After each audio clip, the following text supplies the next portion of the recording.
From the foregoing it must also be shown that in the creation of things God did not work of necessity, as though he brought things into being as a debt of justice. As Aristotle points out, justice involves a relationship to another, to whom it renders what is due. But, for the universal production of things, nothing is presupposed to which anything may be due. It follows that the universal production of things could not result from a debt of justice. Then too, since the act of justice consists in rendering to each that which is his own, the act by which a thing becomes one's own property is prior to the act of justice. As we see in human affairs, a man's work entitles him to possess as his own that which his employer, by an act of justice, pays to him.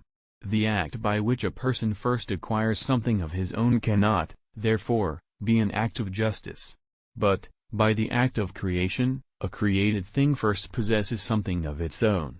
It is not from a debt of justice, therefore, that creation proceeds. Furthermore, no one owes anything to another except because he depends on him in some way, or receives something either from him or from someone else, on whose account he is indebted to that other person. A son is a debtor to his father, because he receives being from him; a master to his servant, because he receives from him the services he requires; and every man is a debtor to his neighbor, on God's account, from whom we have received all good things.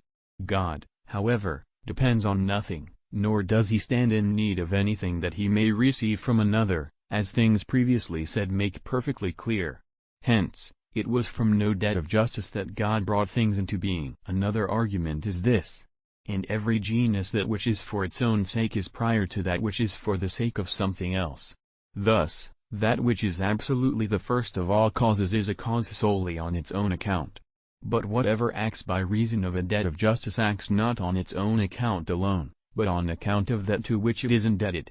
Now, since God is the first cause and the primal agent, he did not bring things into existence because of any debt of justice. Hence St. Paul says, "Who hath first given to him, and recompense shall be made him. For of him, and by him, and in him, are all things." And in the book of Job we read, "Who has given me before that I should repay him? All things that are under heaven are mine." Thus is set aside the error of those who try to prove that God can do nothing except what he does, on the argument that he can do only that which he ought to do. On the contrary, as we have proved, God does not produce things from a debt of justice. True enough, prior to the universal production of things, nothing created exists to which anything can be due. Nevertheless, it is preceded by something uncreated, namely, the principle of creation. And this precedence can be considered in two ways. For the divine goodness precedes as end and prime motivating principle of creation, as Augustine says, "Because God is good, we are." And God's knowledge and will proceed as that by which things are brought into being. Therefore, if we consider God's goodness absolutely, we find nothing due in the creation of things. For in one way a thing is said to be a person's due by reason of the relation of another person to him, so that he is obliged to make a return to that person for what he has received from him. Thanks are due a benefactor for his kindness because the recipient owes this to him. This sort of dueness, however, has no place in the creation of things, because there is nothing pre-existent that could owe anything to God, nor does any benefaction of his pre-exist. In another way, something is said to be due a thing according to itself, for whatever is required for a thing's completeness is necessarily due that thing. It is a man's due to possess hands or strength, since without these he cannot be complete. But for the fulfillment of his goodness God needs nothing outside him. Therefore, the production of things is not due him by way of necessity. Moreover, as we have shown, God brings things into being by his will. Now, if God wills his own goodness to be, he is under no necessity of willing the production of anything else. The antecedent of this conditional proposition is necessary, but not the consequent, for, as we proved in Book I, God necessarily wills his goodness to be, but he does not necessarily will anything else. Therefore, the production of creatures is not something due the divine goodness of necessity. Also, it has been shown that God brings things into being neither by necessity of his nature, nor of his knowledge, nor of his will, nor of his justice. By no mode of necessity, then, is it due the divine goodness that things be brought into being. It may be said, however, that this is God's due by way of a certain fittingness. But justice, properly so called, requires a debt of necessity, for what is rendered to someone by an act of justice is owed to him by a necessity of right. Therefore, it cannot be said that the production of creatures arose from a debt of justice by which God is the creature's debtor, nor from a debt of justice whereby he is a debtor to his own goodness, if justice be taken in its proper sense. But, if the term be taken broadly, we may speak of justice in the creation of things, meaning that creation befits the divine goodness. If, however, we consider the plan which God by his intellect and his will laid down for the production of things, then the latter proceeds from the necessity of that plan. For it is impossible that God should plan to do a certain thing which afterwards he did not, otherwise, his decision would be either changeable or weak. The fulfillment of his ordinance is therefore something necessarily due.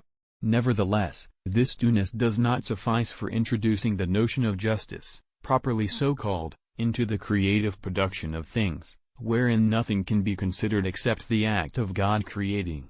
Therefore, it cannot properly be said that God brought things into being from a debt of justice, on the grounds that by his knowledge and will he ordained himself to their production. On the other hand, considering the production of a particular creature, we can see a debt of justice in it by comparing a posterior creature to a prior one, and I say prior, not only in time but also in nature. Thus, in the effects to be produced first by God, we discover nothing due, whereas in the production of subsequent effects, dueness is found, yet in a different order. For, if things prior in nature are also prior in being, those which follow become due on account of those naturally prior. Given the causes, the possession of actions by which to produce their effects is due them. On the other hand, if things prior in nature are posterior in being, then the prior become due on account of the posterior. For medicine to come first in order that health may follow, is something due. Both cases have this in common: the dueness or necessity is taken from that which is naturally prior in relation to that which is naturally posterior. Now, the necessity arising from that which is posterior in being, although prior in nature, is not absolute, but conditional. If this ought to come to pass, then this must proceed. So, in accordance with this kind of necessity, dueness is found in the production of creatures in three ways. First, there is a conditional indebtedness on the part of the whole universe of things in relation to each part of it that is necessary for the perfection of the whole. For, if God willed the production of such an universe, it was due that he should make the sun and moon, and like things without which the universe cannot be.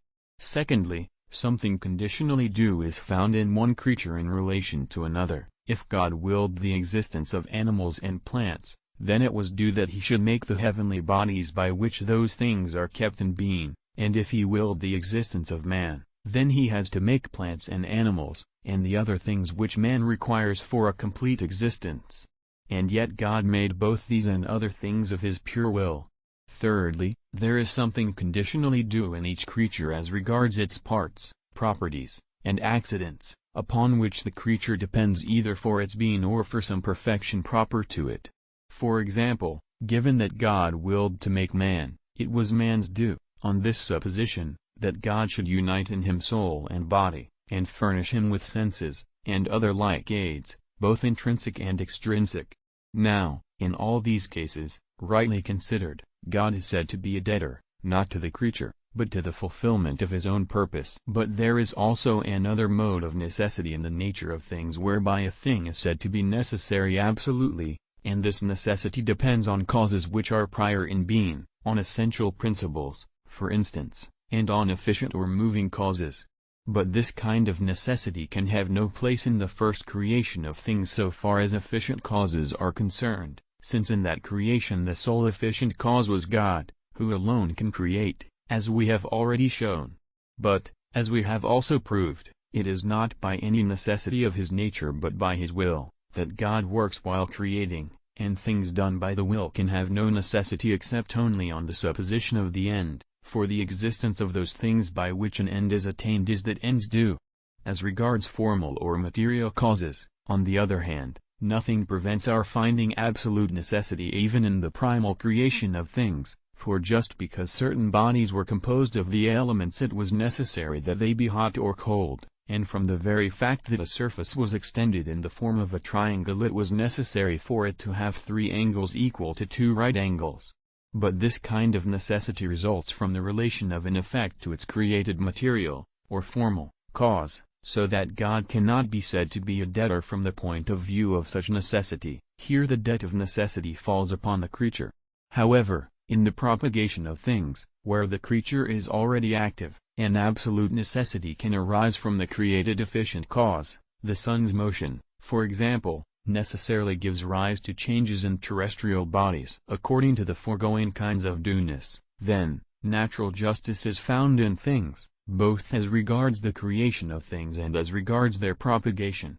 And so it is that God is said to have formed and to govern all things justly and reasonably. By what has been said, a double error is eliminated: the error of those who, setting limits to God's power, said that God can do only that which he does because he is bound to this, and the error of those who assert that all things follow from the sheer will of God, there being no other reason either to be sought in things, or to be assigned.